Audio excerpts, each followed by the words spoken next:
केंद्रीय गृह मंत्री अमित शाह ने सोमवार को 130वें संविधान संशोधन विधेयक पर विपक्ष के विरोध को गलत करार दिया। अमित शाह ने अपनी बात को विस्तार से रखते हुए कहा कि ये कैसे संभव हो सकता है कि प्रधानमंत्री या कोई मुख्यमंत्री या फिर कोई मंत्री जेल में भी रहे और अपने पद पर भी बना रहे। विपक्ष को आड़े हाथों लेते हुए अमित शाह ने कहा कि विपक्ष चाहता है कि वो जेल में भी रहे और पद पर भी रहे, यानी वो विकल्प खुला रखना चाहते हैं। उन्होंने कहा कि जिसकी भी सरकार होती है उसके पास बहुमत होता है, अगर कोई जेल जाता है तो उसकी जगह कोई दूसरा बैठ सकता है। उन्होंने कहा कि कानून में ऐसा प्रावधान भी है कि जब वो जेल से बाहर आ जाए तो फिर से अपनी कुर्सी पर वो जा सकता है, यानी वो पहला पद प्राप्त कर सकता है। 130वां संशोधन क्या है? 130वें संशोधन में ये संविधान संशोधन है। इसमें हमने एक प्रावधान किया है कि प्रधानमंत्री, मुख्यमंत्री, भारत सरकार के मंत्री या राज्य सरकार के मंत्री किसी भी गंभीर आरोप में अगर अरेस्ट होते हैं और 30 दिन तक उनको जमानत नहीं मिलती है तो मुख्यमंत्री या प्रधानमंत्री मंत्री के केस में उनको उनके स्थान से मुक्त करेंगे। अगर वो नहीं करते हैं तो अपने आप कानूनन वो मुक्त हो जाएंगे। आपको बता दें कि 130वां संविधान संशोधन विधेयक अभी जेपीसी के पास है, यानी संयुक्त संसदीय समिति के पास है और उस पर आगे विचार होना अभी बाकी है। सहयोगी अजय सिंह के साथ Vikas Chandra, news state, Uttar Pradesh, Uttarakhand. Delhi metro rail corporation यानी डीएमआरसी ने आज से मेट्रो में फेयर में बढ़ोतरी कर दी है। 25 तारीख से ये लागू हो चुका है। आज से जो लोग सफर कर रहे हैं उनको दूरी के हिसाब से अब ज्यादा फेयर देना पड़ेगा। इस समय हम राजीव चौक मेट्रो स्टेशन पे मौजूद हैं और जो फेयर में बढ़ोतरी की गई है उसके पीछे कारण जो बताए जा रहे हैं वो ऑपरेशनल कॉस्ट बढ़ोतरी की वजह बताई जा रही है और ये भी कहा जा रहा है कि ये मामूली बढ़ोतरी है। 1 रुपए से 4 रुपए तक की ये बढ़ोतरी की गई है दिल्ली मेट्रो की तरफ से और इसमें यह भी कहा गया है कि दूरी के हिसाब से दरअसल इसके किराए में बढ़ोतरी की गई है। कितनी किराए में बढ़ोतरी की गई है और इसका इम्पैक्ट लोगों पर कितना पड़ेगा, क्योंकि बड़ी संख्या में दिल्ली में मेट्रो का लोग इस्तेमाल करते हैं, रोजाना सफर करते हैं। अगर इसके चार्ट की बात करें कितना इम्पैक्ट आप लोगों को पड़ेगा रोजमर्रा की जिंदगी में? कितना इम्पैक्ट? 8 रुपये डेली का बढ़ गया। 8 रुपये डेली का बढ़ गया। अब लगा लो 22 तो 22 तो ये तो जाती होगी ना, बिना वजह से कोई पता ही जा रहा है कि बहुत मामूली बढ़ोतरी है, लेकिन मामूली बढ़ोतरी छोटी छोटी चीजें जो है वो बढ़ जाती हैं और रोजाना आप हाँ बिल्कुल डेली आने जाने वालों के ऊपर तो फर्क पड़ेगा ही पड़ेगा ना।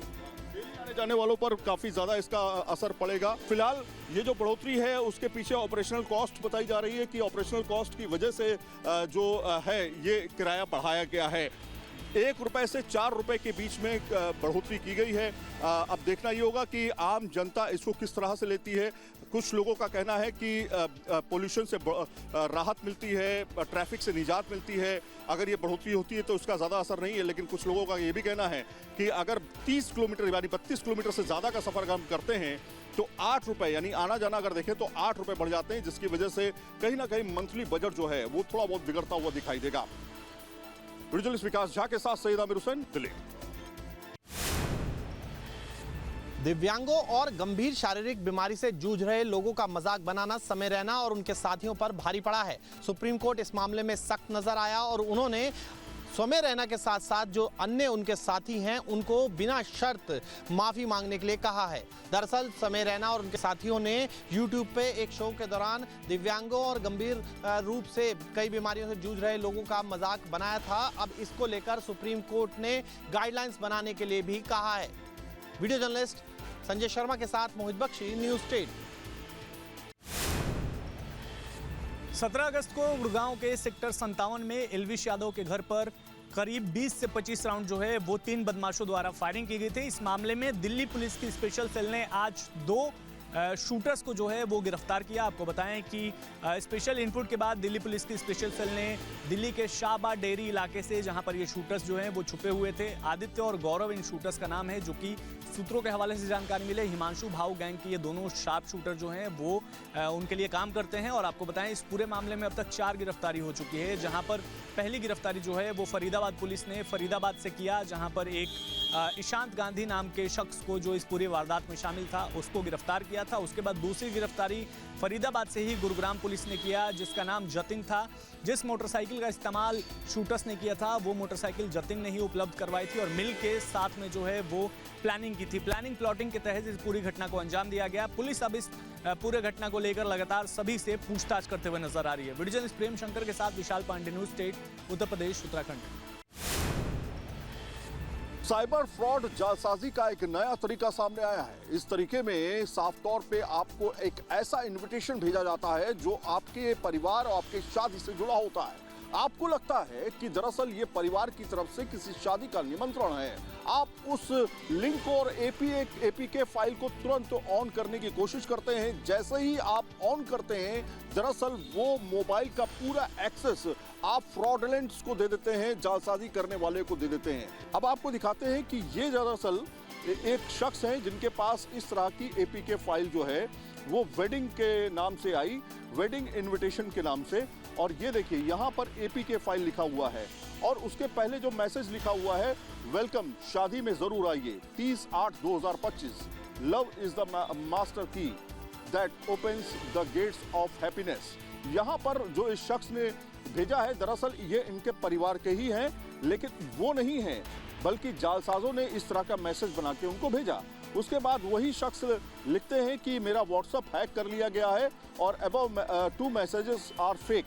तो इस तरह से एपीके फाइल जो आप देख रहे हैं, इसको खोलते ही आप कहीं ना कहीं अपने मोबाइल का पूरा एक्सेस, या कहें कि आप मोबाइल चला रहे होंगे और देख कोई और रहा होगा, आपकी स्क्रीन को पूरी तरीके से पढ़ लेगा। अपने पासवर्ड को प्रोटेक्टेड करें, यानी कि अपने बैंकिंग पासवर्ड को प्रोटेक्टेड करें और इस तरह के मैसेजेस आए तो बैंक का इस्तेमाल अपने मोबाइल ऐप के जरिए या मोबाइल से बिल्कुल भी ना करें कुछ दिन तक।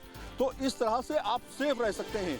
ऐसे कई मामले सामने आए, खासतौर पर निशाना बनाया गया है बैंकिंग अधिकारी को, पढ़े लिखे लोगों को। इससे लगातार जो मामले सामने आ रहे हैं उससे साफ समझ में आता है कि साइबर फ्रॉड जो है, जो जालसाज हैं, वो नए तरीके से लोगों को ठगने का काम कर रहे हैं।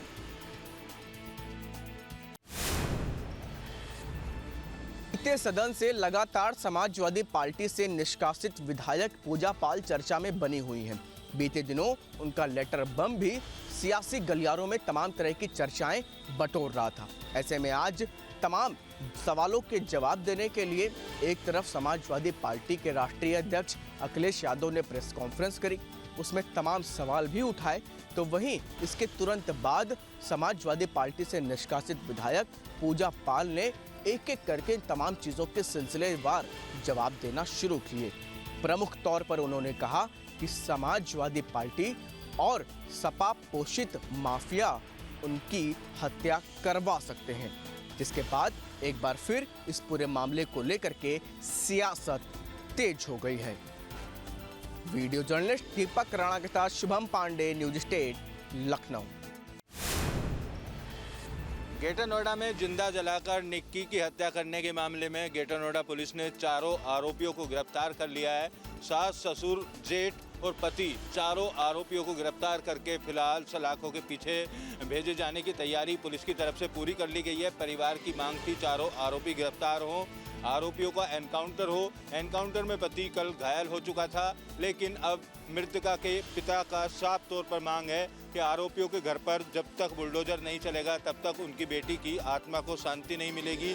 जिस घर के अंदर उनकी बेटी को जलाकर मारा गया है उस पर बुलडोजर चलाने की मांग कर रहे हैं। साथ ही 1 महीने के अंदर इस केस की चार्जशीट कोर्ट में सबमिट करने के साथ साथ फास्ट ट्रैक में इस पूरे मामले की सुनवाई की मांग परिवार करता हुआ नजर आ रहा है और आरोपियों पर फांसी की सजा दिलाने की जो मांग है वो फिलहाल पीड़ित पक्ष की तरफ से की जा रही है। वहीं पुलिस अधिकारियों का कहना है कि इस मामले में जो नए वीडियो सामने आए उनका भी संज्ञान लिया गया है। उस वीडियो में आरोपी अपने पिता को आग लगने के वक्त बुलाते हुए दिखाई दे रहा है। वो वीडियो एडिट करके डाला गया है या खुद को बचाने के लिए पहले से प्लानिंग की गई थी। तमाम एंगल पर पुलिस जांच करने की बात कर रही है। इस मामले में इंस्टाग्राम चलाने को लेकर पति पत्नी के बीच विवाद होने की भी बात सामने आई थी, लेकिन उस एंगल की पुलिस अधिकारियों का कहना है कि अगर इंस्टाग्राम को लेकर कोई विवाद होगा तो आरोपियों से पूछताछ की जाएगी और पीड़ित पक्ष की शिकायत के आधार पर उस बिंदु को भी जांच में शामिल कर लिया जाएगा। वहीं लड़की जो मृतक है उसके पिता का कहना है कि जो लड़की और इसके पति के बीच में संबंध थे वो लड़की भी उसकी मौत का एक बड़ा कारण हो सकती है। हो सकता है उस लड़की की वजह से इस हत्याकांड को अंजाम दिया गया हो। लेकिन अभी तक की अगर अपडेट की बात की जाए तो चारों आरोपी पुलिस द्वारा गिरफ्तार करके जेल भेजे जा चुके हैं और आगे की तफ्तीश में पुलिस जुट चुकी है। वीडियो जर्नलिस्ट जैनेंद्र के साथ Amit Chaudhary, News State, Greater Noida. जमीन के खरीद फरोख्त में साथ ही साथ भवनों के खरीद फरोख्त में तमाम तरह के ऐसे मामले सामने आते रहते हैं जहां पर लोगों के साथ धोखाधड़ी जैसे गंभीर अपराध किए जाते हैं। ऐसे में ग्रामीण क्षेत्रों में लगातार इस तरह की घटनाएं और शहरी क्षेत्रों में भी सामने आती रहती हैं। इस तरह की घटनाओं पर लगाम लगाने के लिए उत्तर प्रदेश की योगी सरकार ने अब तैयारी करी है। स्टाम्प मंत्री रविंद्र जायसवाल ने बताया कि अब आने वाले दिनों में उत्तर प्रदेश में जो भी रजिस्ट्रियां होंगी उनमें QR कोड होगा। ये QR कोड स्कैन करते ही ये पता चल जाएगा कि आखिर ये भवन किसका है, ये मकान किसका है या जो जमीन खरीदी जा रही है उसका स्वामी कौन है। ऐसे में जो तमाम तरह के इस तरह के अपराध करने का जो लोग प्रयास करते हैं उनसे भी बचत होगी, साथ ही साथ उन लोगों के ऊपर सख्त कानून बनाते हुए बड़ी कार्रवाई भी करने की तैयारी स्टाम्प विभाग के द्वारा की जा रही है। फिलहाल अभी कुछ जगहों पर यह व्यवस्था है। आने वाले दिनों में पूरे प्रदेश भर में इस तरीके से QR कोड रजिस्ट्री के हर पन्ने पर मौजूद रहेगा। वीडियो जर्नलिस्ट दीपक राणा के साथ शुभम पांडे, न्यूज स्टेट, लखनऊ। उत्तराखंड के आपदाग्रस्त क्षेत्रों का निरीक्षण करने के लिए भ्रमण पर एक केंद्रीय टीम आएगी। केंद्र के तमाम अधिकारी आपदा प्रबंधन से जुड़े हुए उसमें होंगे, राज्य सरकार के अधिकारी भी उसमें साथ साथ होंगे और ये टीम बहुत जल्द ही उत्तराखंड के दौरे पर आएगी। आपको पता है कि अगस्त उत्तराखंड पर बहुत भारी पड़ा है। 5 अगस्त को धराली में आपदा, पूरा धराली का वॉश आउट हो जाना, उसके बाद यह पौड़ी में बहुत सारे घरों का ध्वस्त हो जाना और जान माल का बड़ा नुकसान होना। उसके बाद अभी आपने देखा होगा 2-3 दिन पहले थराली में, चमोली का जो थराली है वहाँ पर एक बड़ा नुकसान देखने को मिला। इसके अलावा श्याना चट्टी जहाँ यमुनोत्री है वहाँ पर जिस तरह से झील बन रही है बार बार वो, और इसके अलावा सोनप्रयाग से ऊपर केदारनाथ का जो पैदल यात्रा मार्ग है वो इस यात्रा को इस सीजन में लगातार प्रभावित करता रहा। ऐसे तमाम क्षेत्र चिन्हित कर लिए गए हैं कि जब वो टीम आएगी उनको कहाँ कहाँ भ्रमण कराना है और किस तरह से उनके सामने प्रेजेंटेशन देना है। मुख्य सचिव आनंद वर्धन ने सभी अधिकारियों को जो संबंधित विभाग हैं आपदा से जुड़े हुए जिनका नुकसान हुआ है उनको नुकसान का मूल्यांकन कर एक रिपोर्ट तैयार करने के आदेश दिया है। अपने सहयोगी कैमरामैन सोनी कुमार के साथ न्यूज स्टेट के लिए देहरादून से अजीत सिंह राठी।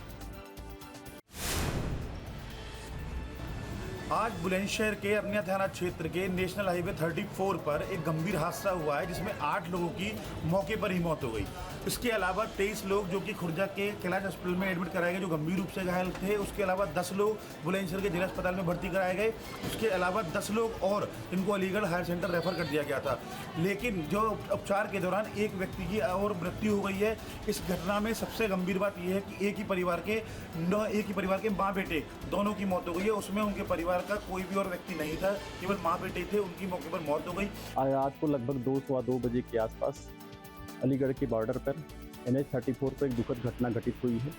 एक ट्रैक्टर में करीब 60-61 लोग कासगंज जनपद के सोरो थाना क्षेत्र के रफातपुर गांव से सवार होकर के जहारपीर राजस्थान के जा रहे थे। पीछे से एक तेजी से आ रहे टैंकर में उसे चोट पहुंची जिससे ट्रैक्टर पलट गया और उसमें काफ़ी संख्या में लोग घायल हो गए। पुलिस को सूचना मिलती तत्काल पुलिस जाकर के सबको हॉस्पिटल में लाई। आसपास के CHC में और कैलाश हॉस्पिटल में एडमिट किया गया जहां पे 8 लोगों की मृत्यु हो गई है। 45 लोग अभी चिकित्सारत हैं जिसमें से 3 लोगों को छोड़कर औरत की स्थिति ठीक बताई जा रही है। 3 लोग वेंटिलेटर पर हैं। 10 लोगों को भेजा गया है अलीगढ़ मेडिकल कॉलेज में, 10 डिस्ट्रिक्ट हॉस्पिटल में हैं और शेष 23 लोगों का इलाज कैलाश हॉस्पिटल में चल रहा है। मौके से जो ट्रैक्टर है उसे हटा लिया गया है। ट्रक जिससे एक्सीडेंट हुआ है वो पुलिस कस्टडी में है। पूरी जानकारी करके आवश्यक वैधानिक कार्रवाई की जा रही है प्राथमिकता जो है जो घायल लोग हैं उनकी चिकित्सा पर है। मुख्यमंत्री योगी आदित्यनाथ हैं, उन्होंने इस घटना का संज्ञान लेते हुए घायलों को 50-50 हजार रुपए और मृतकों को 2-2 लाख रुपए का मुआवजे की घोषणा की है। डीआईजी कलानिधि नथानी और ऋषिकेश भास्कर यशोर डॉक्टर जो मेरठ मंडल के कमिश्नर हैं, वो खुर्जा कैलाश अस्पताल में निरीक्षण के लिए पहुंचे हुए हैं। हाँ, यहाँ पर बुलंदशहर के जिला अस्पताल में जो 9 लोगों का यहाँ पर पोस्टमार्टम हुआ है, सभी बॉडियों का पोस्टमार्टम हो चुका है और सभी बॉडियों को उन्हीं के गाँव में अंतिम संस्कार के लिए भेज दिया गया है। जनपद के गिरवा थाना अंतर्गत मसूरी खेरवा गांव से मोमोज खाने से लगभग 35 लोग डिहाइड्रेशन का शिकार हो गए और जब इसकी जानकारी उनके परिजनों को हुई, क्योंकि लगभग इसमें 2 दर्जन बच्चे और लगभग 1 दर्जन वयस्क इसका शिकार हुए थे और उनकी हालत बिगड़ते बिगड़ते ऐसी हो गई कि कुछ लोगों को बेहोशी टाइप की छाने लगी। उल्टी, दस्त और बुखार, तीनों चीज़ों से अचानक से ग्रसित होने से परिजन परेशान हो गए और उन्होंने प्रशासन को सूचना दी। बहरहाल आनंद फानन में मौके पर पहुंचे प्रशासनिक अधिकारियों ने तत्काल जो जिस काबिल पेशेंट था, जिसकी जैसी हालत थी, उस हिसाब से उनको एडमिट कराया गया। कुछ लोग CHC में, कुछ लोग जिला अस्पताल में और जो गंभीर थे, जिनकी हालत में सुधार नहीं आ रहा था, उनको मेडिकल कॉलेज में भर्ती कराया गया। पूर्व एक खरीपुरवा करके गांव है गिरवा में, उस गांव में कोई लोकल मेला लगा था, वहाँ मोमोज वाले ने अपनी दुकान लगाई हुई, तो वहाँ पे कुछ लोगों ने मोमोज खाए, उसमें बच्चे भी हैं और बड़े लोग भी हैं। तो जो मोमोज खाए थे उसकी वजह से क्या हुआ कि अगले दिन, तो जिस दिन खाए उसके दूसरे दिन लोगों को वोमिटिंग और डायरिया शुरू हुआ था। तो शुरुआत में तकरीबन 10 बच्चों की सूचना हमें मिली थी, जिसमें 5 बच्चे हमने नैनी शिफ्ट किए और 5 बच्चे मेडिकल कॉलेज आ गए थे। तो नैनी वाले बच्चे तो सुबह ठीक होकर 3 बच्चे तो गाँव में पहले पहुँच गए थे। और उसके बाद जो धीरे धीरे जो पेशेंट यहाँ आना शुरू हुआ, तो हमारी टीम तो वहाँ पहुँची तो लोगों को फाइंड आउट किया कि इसमें किसी बच्चे को कोई समस्या तो नहीं है। तो कुल मिलाकर वर्तमान में आज की तारीख में कल शाम तक कुल मिला के 20 पेशेंट थे, जिसमें 5 तो हमारे एडल्ट हैं और 15 हमारे वोमिटिंग डायरिया वाले बच्चे थे, लेकिन उनका वोमिटिंग और डायरिया सब खत्म हो गया है, केवल हल्का फीवर रह गया है। Akhilesh Tripathi, news state, Banda. उत्तर प्रदेश के जनपद मुरादाबाद में फूड पॉइजनिंग की घटना से हड़कंप मच गया। घटना कुंदरकी थाना इलाके के शेखुपुरा खास गांव से, जहां पर फूड मेले के दौरान चाट पकौड़ी खाने से तकरीबन 30 बच्चे फूड पॉइजनिंग का शिकार हो गए। घटना की जानकारी मिलते ही मौके पर पहुंची स्वास्थ्य विभाग की टीम ने मेडिकल कैंप लगाकर बच्चों का उपचार किया। CHC प्रभारी डॉक्टर सौरभ कुमार का कहना था कि अधिकांश बच्चों की हालत सामान्य है, तो वही एक बच्चे की गंभीर अवस्था के चलते उसे हायर सेंटर रेफर किया गया है। स्वास्थ्य विभाग की टीम ने मौके से सैंपल लेकर जांच के लिए लैब भेजे हैं। एक शुडोल का मेला होता है जो कि शेखुपुर खास और सरायपंजू में लगा था, जिसके बाद से बच्चों को काफ़ी ज़्यादा पेट में दर्द हुआ है, कुछ बच्चों को उल्टियाँ भी हुई थी। उसके बाद एक टीम को लेकर कल रात को मैं एम्बुलेंस एक शिविर हमने 1 घंटे के लिए यहाँ पे लगाया था, जिसमें हमने इन सारे बच्चों को देखा। उन बच्चों में हमें कोई भी सीरियस बच्चा नहीं मिला। ये 20 से 30 बच्चे थे जिनमें ये ऐसे सिम्टम्स आए हैं। मेले के बाद से इन बच्चों में पेट में दर्द और डायरिया और वॉमिटिंग जैसे सिम्टम्स आए। घटना को लेकर ग्रामीणों में काफी आक्रोश देखने को मिला। ग्रामीणों का कहना था कि खुले में बनी वासी सामग्री से चाट पकौड़ी खाने के चलते बच्चों की हालत बिगड़ी है। अब देखना यह होगा कि जांच से क्या रिपोर्ट निकलकर सामने आती है। मुरादाबाद से मोहम्मद इमरान, न्यूज़ स्टेट, उत्तर प्रदेश। पटना के डाकबंगला चौराहे पर किसानों का प्रोटेस्ट जो है वो शुरू हो चुका है। ये तस्वीर देखिए, जो आरजेडी के सांसद हैं सुधाकर सिंह, उनके नेतृत्व में किसान जो है वो आज पटना की सड़कों पर उतर चुके हैं। अपनी मुआवजे की मांग को लेकर ये सभी लोग जो है वो प्रोटेस्ट कर रहे हैं। ये सभी किसान जो है वो खासतौर पर शाहबाद क्षेत्रों से आए हुए हैं। ये तस्वीरें देख सकते हैं किस तरीके से पुलिस और जो किसान हैं उनके बीच जो है वो प्रदर्शन शुरू हो चुका है। एक तरफ जहां बैरिकेड को तोड़ने की कोशिश की जा रही है, आप तस्वीर में देख रहे हैं, वहीं दूसरी तरफ जो पुलिस है उन्हें रोकने की कोशिश कर रही है। ये तस्वीरें देखिए किस तरीके से डाकबंगला चौराहे पर एक तरफ जो किसान हैं वो प्रोटेस्ट कर रहे हैं, दूसरी तरफ जो पुलिस है वो इन्हें रोकने की कोशिश कर रही है। एक बार ये तस्वीरें देखिए किस तरीके से सभी किसान जो है वो यहाँ पर पहुँच चुके हैं। आप ये तस्वीर देखिए कि किस तरीके से ये सभी लोग जो यहाँ पर प्रोटेस्ट कर रहे हैं। क्यों आए? हम लोग किसानों के मुआवजा के लिए हमारे नेता संघर्ष कर रहे हैं। हम लोग कोई अथूप नहीं कर रहे, हम लोग सीएम आवास को घेराव करने जा रहे हैं। सीएम हाउस का घेराव करने जा रहे हैं। मांग क्या है? हमारी मांग है कि किसानों को उचित मुआवजा मिले। एक तरफ जहां पर पूरी तरीके से आपको किसान जो है वो नजर आएंगे, तो दूसरी तरफ ये तस्वीर की आंसू गैस के गोले की तैयारी जो है वो भी की गई है। अगर ऐसी तस्वीरें हुई तो आंसू गैस के गोले भी दागे जा सकते हैं। इन्हें यहाँ पर रोकने के लिए ये सभी किसान खास तौर पर शाहाबाद क्षेत्र से आए हैं, अपनी जमीन के मुआवजे की मांग को लेकर यहाँ पर उतरे हुए हैं। ये तस्वीरें देखिए किस तरीके से अपनी मांग जो है वो इनकी है, और ये कारण है, यही कारण है कि सभी लोग जो है वो पटना की सड़कों पर है और प्रदर्शन जो है वो इस वक्त यहाँ पर किया जा रहा है। वीडियो जर्नलिस्ट सत्यन कुमार के साथ उत्कर्ष, पटना। जिले में लगातार बारिश हो रही है। बारिश को देखते हुए उत्तर प्रदेश के सबसे बड़े बांधों में एक रिहंद बांध का जलस्तर भी तेजी से बढ़ रहा है, जो खतरे के निशान के करीब पहुंच गया है। बात करें उसके जलस्तर की तो 869 फीट जो खतरे का निशान है जलस्तर का, वहां तक पहुंच गया है, जिसको देखते हुए सिंचाई विभाग ने बीते रात को उसके 5 फाटक खोल दिए हैं। इससे पहले भी रिहंद बांध के फाटक खोले गए थे। अब जुलाई माह में भी 2 बार, एक 28 जुलाई को और 31 जुलाई को रिहंद बांध के फाटक खोलने की नौबत आ गई थी, क्योंकि पानी तेजी से उसका बढ़ रहा था। इसके देखते हुए फिर अगस्त में पुनः 8 अगस्त को फिर खोला गया था, जिसको देखते हुए जलस्तर उसका मेंटेन किया गया और फाटक बंद किया गया था। पुनः बात करें तो आज बीती रात में भी उसका फाटक फिर खोला गया है। तो लगातार जिले में बारिश हो रही है, जिसकी वजह से नदियाँ और बांध उफान पर हैं और जल निकासी की जा रही है। बात करें आज जल निकासी की तो लगभग 46,000 क्यूसेक पानी छोड़ा जा रहा है। सोनभद्र से जितेंद्र गुप्ता, न्यूज़ स्टेट उत्तर प्रदेश। ग्राउंड जीरो पे इस वक्त हम मौजूद हैं, जहां आपको खेत खाई में कैसे तब्दील हुआ ये मंजर आपको इस पानी के वेग से आप इसका अंदाज़ा लगा सकते हैं। इस पानी के वेग से आप समझ सकते हैं, पानी का वेग देखिए और फिर नीचे गहराई देखिए, कैसे मिट्टी को काटता हुआ जो पानी है उसने अपना रास्ता बनाया और करीब करीब आधे किलोमीटर दूर तक मिट्टी को काटते हुए 50 फीट गहरी खाई, यानी कि खेत कैसे खाई में तब्दील हुआ होगा इसका आप अंदाज़ा लगा सकते हैं। सामने सफ़ेद रंग का आपको एक मंदिर नज़र आ रहा होगा, जो कि अब पूरी तरीके से धराशायी हो चुका है। जिस तरीके से मिट्टी का तेज़ कटाव हुआ, पानी का बहाव बहुत तेज़ था, लगातार 3 दिन यहाँ बारिश हुई और उसके साथ में ही एक मकान आपको नज़र आएगा जो भी इस मिट्टी के साथ में ढह गया। तबाही का वो मंजर कैसा था, कैसे इस सब की शुरुआत हुई और कितना नुकसान हुआ है, ये हम यहाँ के जो स्थानीय लोग हैं उनसे जानने की कोशिश करते हैं। अब ये सब कुछ हुआ तो आप यहाँ मौजूद थे। ये अभी हम तस्वीर देख रहे हैं, खाई बन गए खेत। इससे पहले यहाँ क्या था ये बताइए। यहाँ पे सर जो आप देख पा रहे हो, ये बगीचा देख पा रहे हो, ये देखो आप इधर दिखाओ, ये जो बगीचा है अमरूदों का बाग, बिल्कुल अभी नवंबर में चालू होगा। हमारी यही फसल है, हमारे पास और कोई फसल नहीं है सर। वहाँ जो मुख्य रोड थी वहाँ से मिट्टी का कटाव होते हुए ये अब जो झरने आपको नज़र आ रहे हैं, ये दरअसल खूबसूरत झरने नहीं हैं, ये उस मंज़र की तस्वीर है जो अभी तक यहाँ सामने दिखाई दे रही है। वो खौफनाक तस्वीर है जिसने यहाँ तबाही मचाई थी। और ना सिर्फ ये, दूसरी तरफ आपको कटाव के उस तरफ गांव वाले दिखाई देंगे जिनका भारी नुकसान हुआ है। एनडीआरएफ की जो टीम है वो दिखाई देंगे, वो घर परिवार के लोग दिखाई देंगे जिनका सब कुछ उजड़ चुका है। राजू चौधरी, आशुतोष शर्मा, सवाई माधोपुर।